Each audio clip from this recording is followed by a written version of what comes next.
बिस्मिल्लाहिर रहमानिर रहीम। अस्सलामु आलाइकुम, आदाब। আজকে কথা বলবো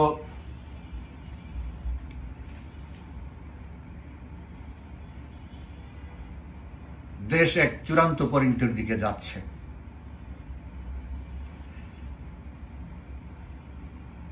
কিভাবে কারা কিভাবে এই সংকটময় মুহূর্তে এই সংকটকে সমাধানের দিকে নিয়ে যাবে, কিভাবে সমাধান হবে এবং এর পরিণতি কি হতে পারে সেই সম্পর্কে আমি কিছু কথা বলতে চাই। তার আগে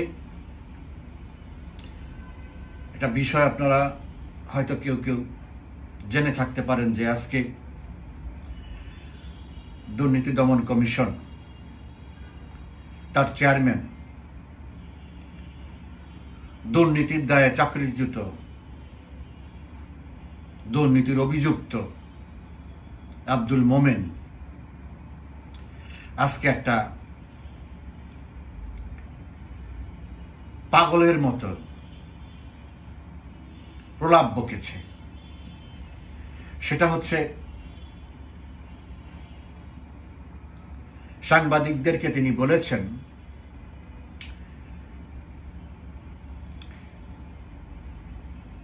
ব্রিটিশ এমপি সাবেক মন্ত্রী টিউলিপ সিদ্দিক যদি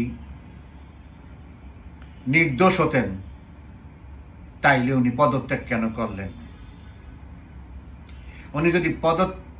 উনি যদি নির্দোষ হতেন তাইলে ওনার আইনজীবীরা কেন আমাদেরকে চিঠি লিখে বলেন? একটা সচিব ছিল, একটা শিক্ষিত লোক যদি মূর্খের মতো কথা বলে তখন কি ধরা যায়? হয় সে পাগল হয়ে গেছে, বেসামাল হয়ে গেছে, না হয় এমনভাবে মিথ্যাচার করছে যে সে জানে গণেশ উল্টে গেলে ইউনূসের পতনের পরে বা পরিবর্তিত পরিস্থিতিতে তার পরিণতি কি হবে। ইতিমধ্যে সে যে সমস্ত কথাবার্তা কাজ কারবার করেছে তার পরিণতি নির্ধারিত হয়ে গেছে।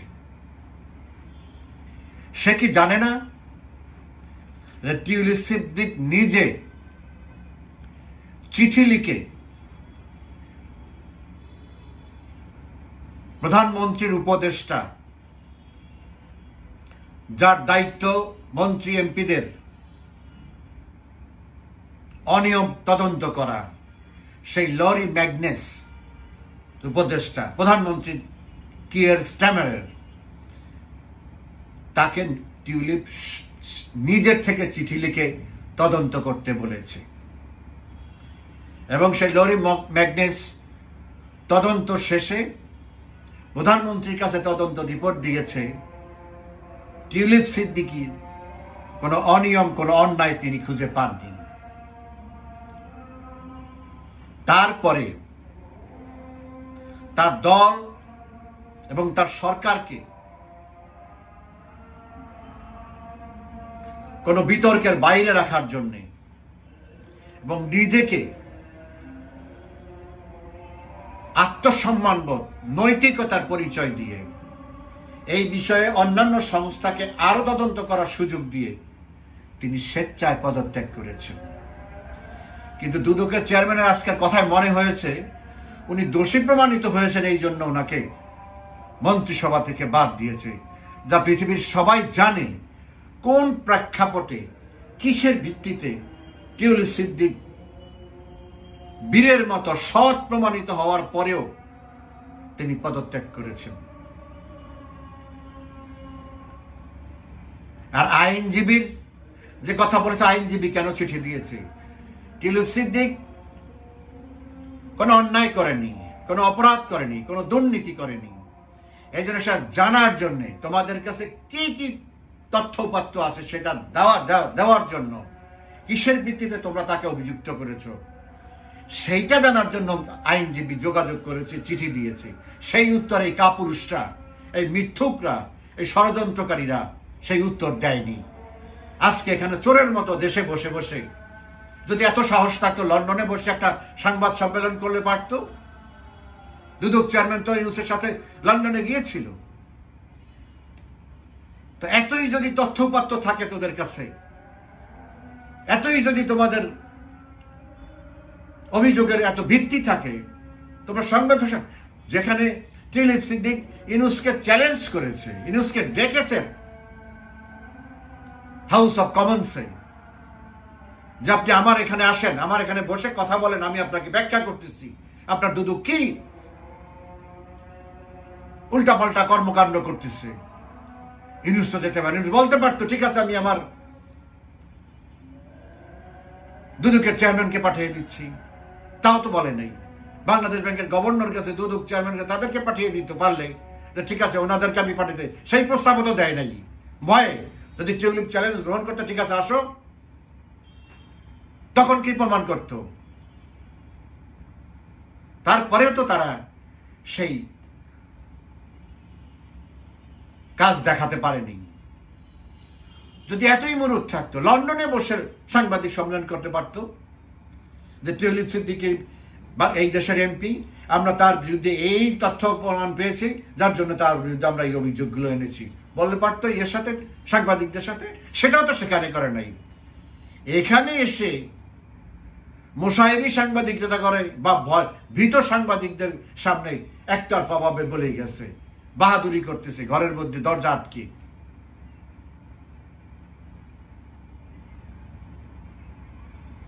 এইসব বাহাদুরির পরিণতি আছে।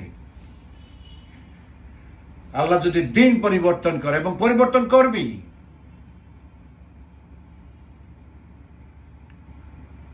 এগুলি সবকিছুর কৈফিয়ত দিতে হবে, জবাবদিহি করতে হবে প্রকাশ্যে। যাই হোক, এরা আছে কয়েকদিন পর পর এই সমস্ত কাহিনী বের করবে, আলোচনার সৃষ্টি করবে, আমরা অন্য কিছু বাদ দিয়ে যেন সারাদিন এগুলি নিয়েই থাকি। যাই হোক,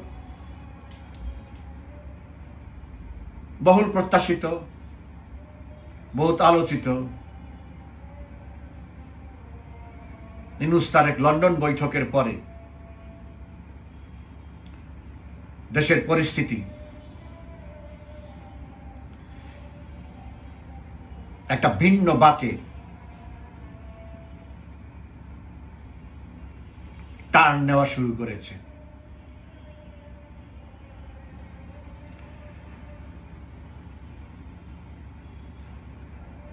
দেখেন, পরিস্থিতিটা হচ্ছে এখন চারটা স্টেক হোল্ডার এখানে। তিনটা হলো রাজনৈতিক, আওয়ামী লীগ, বিএনপি, ইউনুসের সাথে জামাত, এরা এই যারা ইসলামী এই উগ্রপন্থী দলগুলি আছে তারা, আর বাংলাদেশের সশস্ত্র বাহিনী, সামরিক বাহিনী।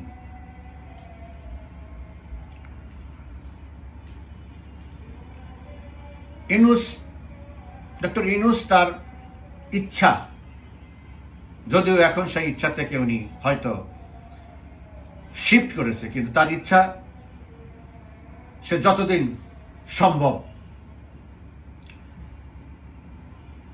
সংস্কার দেখিয়ে ক্ষমতায় থাকতে পারে এবং বিচারের নামে একটা প্রহসন মঞ্চস্থ করতে পারে।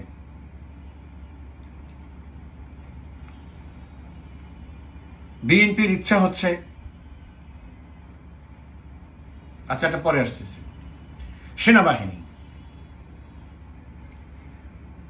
সেনাবাহিনী বা সামরিক বাহিনী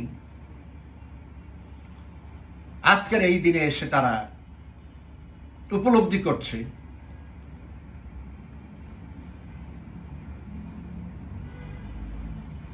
5ই আগস্ট বা তার পূর্বে কয়েকদিনের তাদের নীতি এবং সিদ্ধান্ত এবং কর্মকাণ্ড ভুল ছিল। তারা যে সিদ্ধান্ত নিয়েছিল যে এই ষড়যন্ত্রকারীরা, এই উগ্রবাদীরা, এই জঙ্গিরা সাধারণ ছাত্রদেরকে সামনে দিয়ে সবাইকে একটা ধোঁকা দিয়েছে,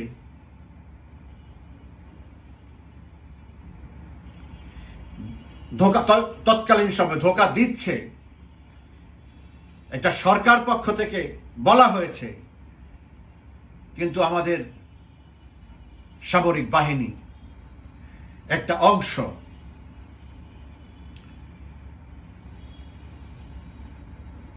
বুঝতে পেরেছে, এটা সাথে ছিল, আর বড় একটা অংশ বুঝতে পারেনি।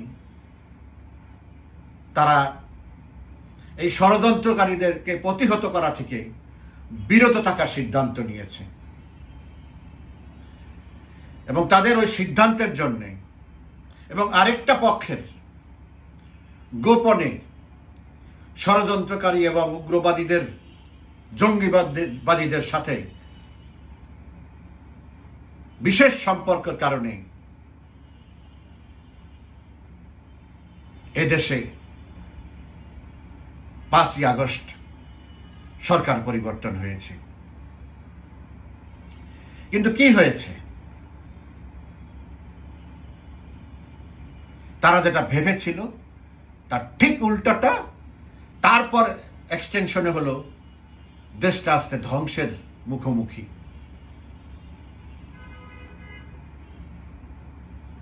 দেউলিয়া হওয়ার মুখোমুখি, পঙ্গু হওয়ার মুখোমুখি।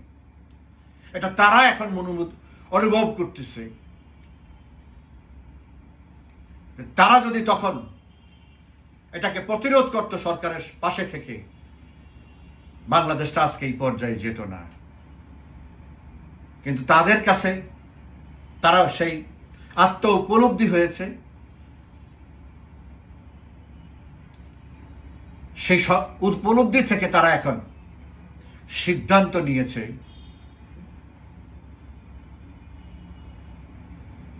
বাংলাদেশকে তারা পিছনে যেতে দিবে না। এটা তারা প্রকাশ্যে 21শে মে ঘোষণা দিয়েছে এবং সিদ্ধান্ত নিয়েছে। এটা যারা এখন তথাকথিত অবৈধ সরকার আছে তাদেরকে জানিয়ে দিয়েছে এবং তার ঠিক পরপরই সরকার পতনের মুখে পড়ে গিয়েছিল। বাট কেউ তাদেরকে বলে নাই যে আপনারা চলে যান। তারা বুঝতে পেরেছিল যে তারা আর কাজ করতে পারবে না। যেগুলি করার জন্য তাদেরকে বসানো হয়েছে বা যেগুলি করার যাদের প্ল্যান করা হয়েছে সেগুলি তারা আর করতে পারবে না।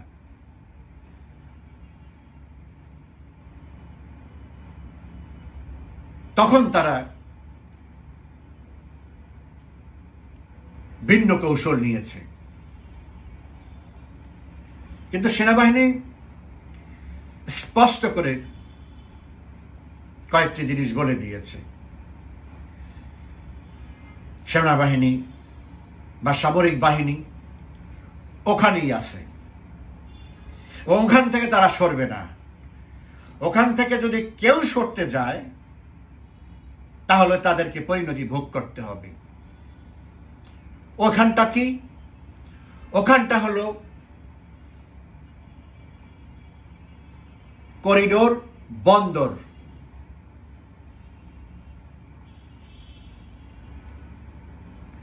এগুলো নিয়ে সিদ্ধান্ত করার এখতিয়ার এই অনির্বাচিত সরকারের নেই। সামরিক বাহিনী সেটা হতে দেবে না, এটা তাদের ঘোষণা। এবং নীতিগত কোন সিদ্ধান্ত বা চুক্তি এই অবৈধ সরকার নিতে পারবে না এবং তাদের সেই এখতিয়ারও নাই। ফাইনালি সেনাপ্রধান জেনারেল ওয়াকারুজ্জামানের কথা জানুয়ারি মাসের 2026 সালের জানুয়ারি মাসের 1 তারিখে নির্বাচিত সরকার দেখতে চাই। এখন এই কথার পরে সরকারের নামে, দেশে তো কোনো এখন সরকার নাই, বেসিক্যালি সরকারের নামে যারা নাটক করতেছে তারা বুঝে গেছে যে তাদের দিয়ে আর কিছু হবে না, তারা আর ফাংশন করতে পারবে না। এখন তখন তারা সব দলকে আবার, যারা 5ই আগস্টের ষড়যন্ত্রের সাথে জড়িত ছিল, তাদেরকে আবার ডেকে তাদের অবস্থান জানান দেওয়া যাবে, ঐক্যবদ্ধ আছি বা একটা কিছু ঝামেলা হবে আমাদের সাথে কিছু করতে গেলে। ওই সময় ইউনূসের পতন হয় যদি বিএনপি ওই ডাকে সাড়া দিয়ে না যায়। বিএনপি সেখানে গিয়েছে, তাকে সমর্থন জুগিয়েছে এবং সেনাবাহিনীর কথার সুরের সাথে সুর মিলিয়ে তারাও জোর দিয়ে বলেছে ডিসেম্বরের মধ্যে নির্বাচন হতে হবে, 3 জন উপদেষ্টাকে বাদ দিতে হবে, ইশরাককে মেয়রের শপথ দিতে হবে।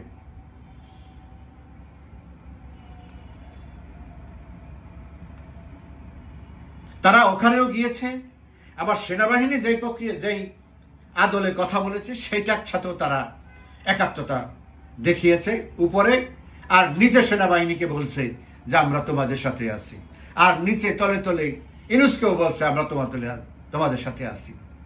কারণ বিএনপির হিসাবটা হলো যে কোন দিকের থেকে কে জিতে কে হারে তারা নিশ্চিত না, কারণ তারা এগুলির মধ্যে নাই, এই পলিসির মধ্যে বা এই পরিকল্পনার মধ্যে তারা ভিতরে নাই, তারা বাইরে, যার জন্য তারা সব দিকেই একটা 2 হাত রেখেছে বা 2 পা রেখেছে। কিন্তু 13ই জুন লন্ডনে ইউনূস তারেক বৈঠকের পরে পুরো পরিস্থিতি খারাপ দিকে টার্ন নিয়েছে। এই বৈঠকের কথা তো যেদিন বসছে সেদিন না, তার থেকে আরো 7 দিন আগে থেকে ওপেন হয়েছে, তারও আরো 5-6 দিন আগের থেকে এটা ভিতরে হয়েছে, এটা সবাই জানে এবং গোয়েন্দা সংস্থা তো জানেই, সেনাবাহিনী তো জানেই। এখন এই বৈঠকের পরে গোপন 1.5 ঘন্টা কি আলোচনা করেছে সেটা গোপনই থাক,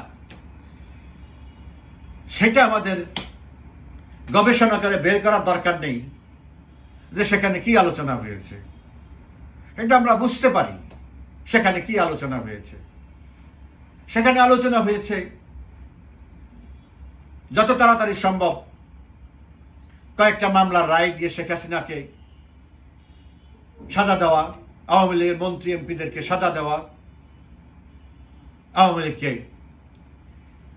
আদালত থেকে নিষিদ্ধ করা। এইটা পোর্ট এবং করিডোর, এটা নিয়ে বিএনপি ওপেন কিছু বলবে না। ওই আওয়ামী লীগকে যে কর্মকাণ্ড নিষিদ্ধ করা হয়েছে ওইটার মতো নিচের তলে তলে বলবে যে আপনারা কাজ চালিয়ে যান, আমরা জোরালো কোনো প্রতিবাদ করব না, আগে যেরকম করেছি ওরকম করব না, বাস হয়ে গেল। আর নির্বাচন নিজেরাই প্রস্তাব দিয়েছে ফেব্রুয়ারি মাসের জন্য, যেখানে সেনাবাহিনীর প্রধান ডিসেম্বরের মধ্যে নির্বাচনকে অনুষ্ঠিত হওয়ার প্রস্তাব দিয়েছে বা চেয়েছে। এখন তাইলে কি দাঁড়ালো? কেন পরিস্থিতি খারাপ দিকে টান নিল? খারাপ কাদের জন্য? ইউনূস এবং তার সাথে যারা থাকবে তাদের জন্য।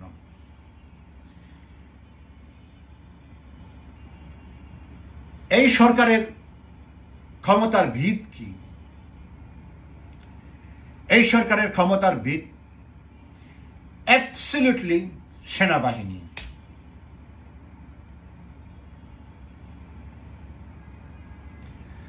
সেনাবাহিনী যদি, কারণ বিএনপি এখন যে কাজটা করেছে এটা sort of betray or shift from A side to B side, like আগে যে সেনাবাহিনী সহ একটা প্রক্রিয়ার মধ্যে ছিল, দৃশ্যমানভাবে সেখান থেকে তারা সরে গিয়ে ইউনূসের পাশে দাঁড়িয়েছে। নির্বাচন করবে আওয়ামী লীগ ছাড়া, সেই নির্বাচনে তো স্বাভাবিকভাবে জিতবে, সরকার গঠন করবে, আনন্দ ফুর্তি করবে, ইউনূসকেও সাথে রাখবে রাষ্ট্রপতি করে। এইসব মিলে একটা স্বপ্ন, সেটা দিবা স্বপ্ন হোক আর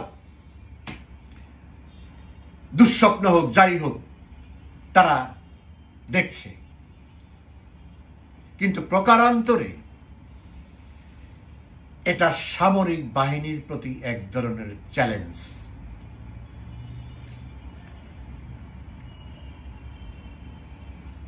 এখন এই সরকারের ভিত্তি যেহেতু শক্তি, ভিত্তি সবকিছু হলো, উৎস সবকিছুই হলো সেনাবাহিনী। সামরিক বাহিনী যদি এখন বলে আমরা এই অবৈধ সরকার, কারণ এইটা যে অবৈধ সরকার তার প্রমাণ ইতিমধ্যে হয়ে গেছে। জালিয়াতির মাধ্যমে সরকারের বিচারপতিদের সই জাল করে, মিথ্যা কথা বলে, জালিয়াতি করে শপথ গ্রহণ করা একটা সরকার অবৈধ। এবং এই সরকারকে সরকার প্রধানের সাথে ব্রিটেনের প্রধানমন্ত্রী ওই দেশে যাওয়ার পরেও দেখা করে না, রিফিউজ করেছে। এটাই সরকারকে অস্বীকার করার শামিল, অস্বীকারী। সো এইটা সেনাবাহিনীর কাছে বিরাট একটা ইস্যু, সাপোর্ট তাদের জন্য। এখন সেনাবাহিনী যদি যে কোনো সময় যে কোনো ইস্যুতে তারা যদি বলে যে আমরা যেহেতু এই সরকার অবৈধ, আমরা এই সরকারকে আর সমর্থন করব না, এবং তারা এটা বলে যে ঘুমাবে, চুপ করে থাকবে, বিষয়টা কিন্তু তা না। তাদের সমর্থনে যে সরকার টিকে আছে, তাদের সমর্থন প্রত্যাহার করলে যে সেই সরকার থাকে না, এটাকে বাস্তবায়ন করার কোনো যা যা করার দরকার তারা তাই করবে।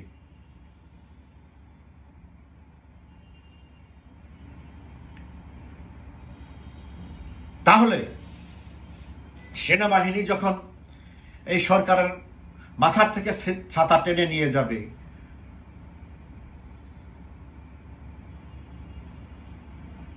তার মানে হলো প্রশাসন, সেটা সিভিল মিলিটারি যেটাই হোক, সরকারি প্রশাসন, আইন শৃঙ্খলা বাহিনী, পুলিশ, র্যাব, বিজিবি যাই আছে, সরকারের বেসামরিক প্রশাসন অটোমেটিক্যালি কলাপস করবে। লাইক জনতার মঞ্চ, ওটা জনতার মঞ্চ হয়েছে, এবার জনতা মঞ্চ হবে না। এবারও হয়তো কোনো এক সময়ে তারা সরকারের প্রতি অনাস্থা দিয়ে বসতে পারে। সব সচিবরা, আইন শৃঙ্খলা বাহিনীর হেডরা, আরো অন্যান্য যে সমস্ত প্রতিষ্ঠান আছে বলে ফেলতে পারে, মহামান্য রাষ্ট্রপতির কাছে চলে যেতে পারে, আমরা এই সরকারকে চাই না, এই সরকার অবৈধ, এই সরকারের অধীনে আমরা কাজ করতে পারবো না। That can happen anytime soon. এখন প্রশ্ন হচ্ছে, বিএনপি কি এরকম একটা পরিস্থিতিতে ডক্টর ইউনূসকে রক্ষা করতে পারবে? তাদের সেই ক্ষমতা, তাদের সেই শক্তি, তাদের সেই সাহস আছে? নাই। যদি এরকম দুঃসাহস তারা দেখায় সেনাবাহিনীর বিপক্ষে অবস্থান করার জন্য, বিএনপির এখন পর্যন্ত প্রশাসন নীরব থাকলে আওয়ামী লীগকে ফেস করবে ওই শক্তি, সামর্থ্য, সাহস, দক্ষতা কোনোটাই বিএনপির নাই। 24 ঘন্টার মধ্যে বিএনপি ঘর ছাড়া হয়ে যাবে আওয়ামী লীগের তোপের মুখে। আওয়ামী লীগ যখন সিগন্যাল পাবে, গো অ্যাহেড, হয় আমরা আসি আর না আমরা নিরপেক্ষ। যেই কয়জন এই 1-1.5 লক্ষ লোক 5 তারিখে রাস্তায় নেমে বিপ্লব বানিয়েছে, অভ্যুত্থান বানিয়েছে, কাউকে খুঁজে পাওয়া যাবে না। কত লক্ষ লোক রাস্তায় নামবে, কত লক্ষ আওয়ামী লীগের নেতাকর্মী রাস্তায় নামবে, কি পরিমাণ জনস্রোতে ঢাকা শহর সয়লাব হয়ে যাবে কল্পনাও করতে পারবে না কেউ। সকল প্রস্তুতি আওয়ামী লীগের নেওয়া আছে।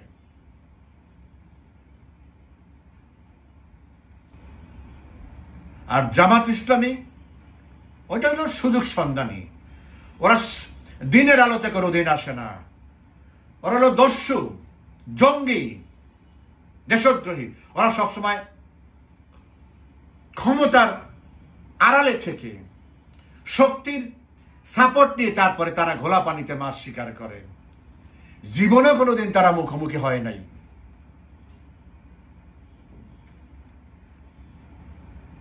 যখন দেখবে সেনাবাহিনী নিউট্রাল হয়ে গেছে, আওয়ামী লীগ সামনে চলে আসতেছে, ওই জামাত শিবিরের রাজাকারদের খুঁজেও পাওয়া যাবে না, গ্যারান্টি দিয়ে বললাম। ভুলেও তারা এগুলির সামনে দাঁড়াবে না।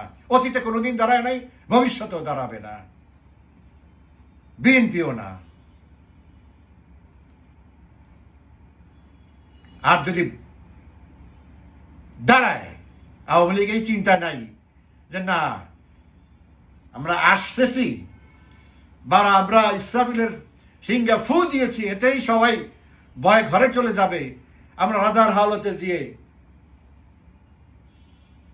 অবস্থান নেব, এই চিন্তা আওয়ামী লীগ করে না। আওয়ামী লীগ সংগ্রাম, যুদ্ধ করার প্রস্তুতি নিয়েই মাঠে নামবে।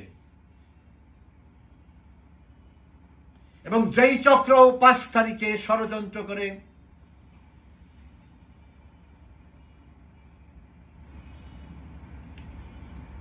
এদেশের ভাগ্য বদলে দিতে চেয়েছিল, সেই ষড়যন্ত্রকারীদেরকে এক ধরে সেইভাবে প্রস্তুতি নেওয়া হচ্ছে বা হয়েছে।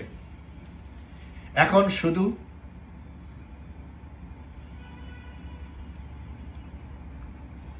সময়, সুযোগ এবং সঠিক সিদ্ধান্ত।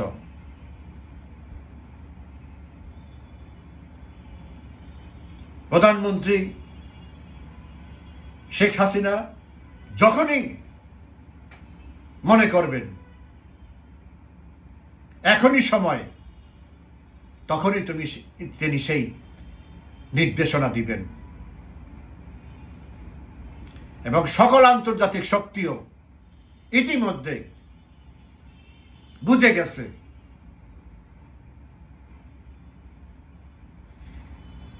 যাদেরকে তারা বসিয়েছে তারা কতটা খতরনাক, কতটা অপদার্থ,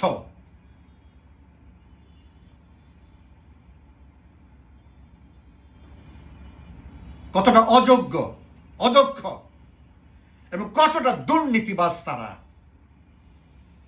সো তারাও এখন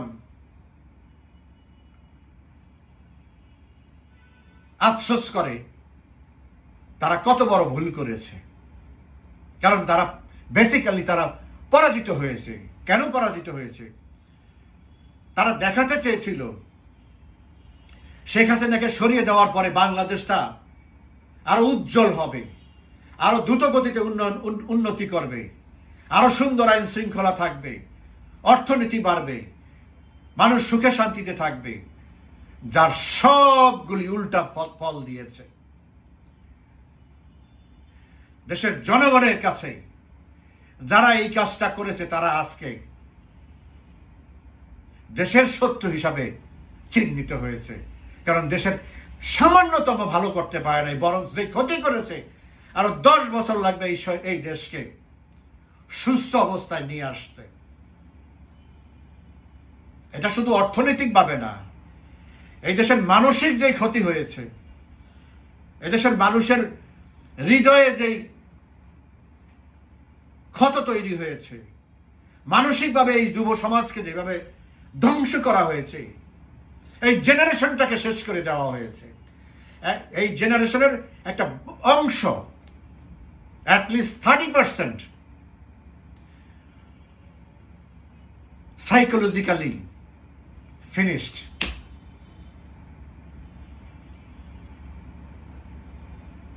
তারা না পারবে রিকভার করতে, না পারবে যেটা নিয়ে তারা ছিল সেটাকে আর অ্যাডজাস্ট করতে। It is a extreme damage to our humanity. ওইটাই সবচেয়ে বড় ক্ষতি।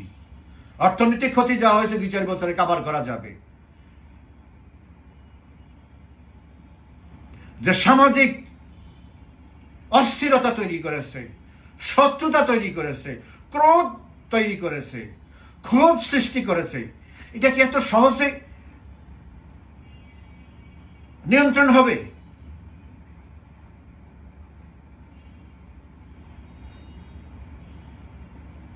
এত সহজে এই জিনিসগুলোকে মিনিমাইজ করা যাবে? বিনা প্রতিরোধে, বিনা প্রতিদানে? এটা একটা বিরাট অনিশ্চয়তার প্রশ্ন। তারপরেও আমরা ভালোর দিকেই যেতে চাই। যারা দোষ করেনি তারা যেন কোন সমস্যার সম্মুখীন না হয় সেটা নিশ্চিত করতে হবে। এই প্রতিশ্রুতি, এই নিশ্চয়তা মানুষকে দিতে হবে, সে যেই দলই করুক। কিন্তু যারা ক্ষতি করেছে, যারা অন্যায় অত্যাচার করেছে, নির্যাতন করেছে, যতটুকু করেছে ততটুকু প্রতিদান তারা পাবে। এখানে কোনো সমঝোতা হওয়ার কোনো সুযোগ নাই। কিন্তু দলীয়ভাবে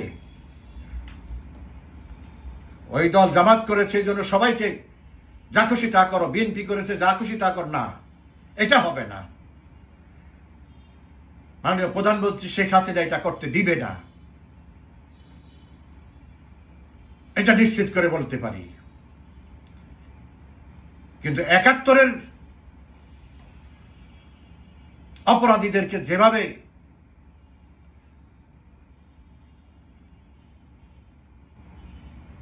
রিকনসিলিয়েশনের নামে যেভাবে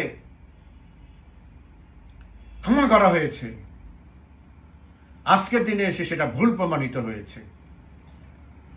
অপরাধীর সাজা যদি না দেওয়া হয়, উপযুক্ত সাজা যদি না দেওয়া হয়, তাতে যা হয় আজকের বাংলাদেশ তার জ্বলন্ত দৃষ্টান্ত। অর্থাৎ এই ভুল ভবিষ্যতে হবে না, অপরাধীর শাস্তি পেতেই হবে। আর যারা দিবা স্বপ্ন দেখে, দুঃস্বপ্ন দেখে, তারা দেখতে থাকুক।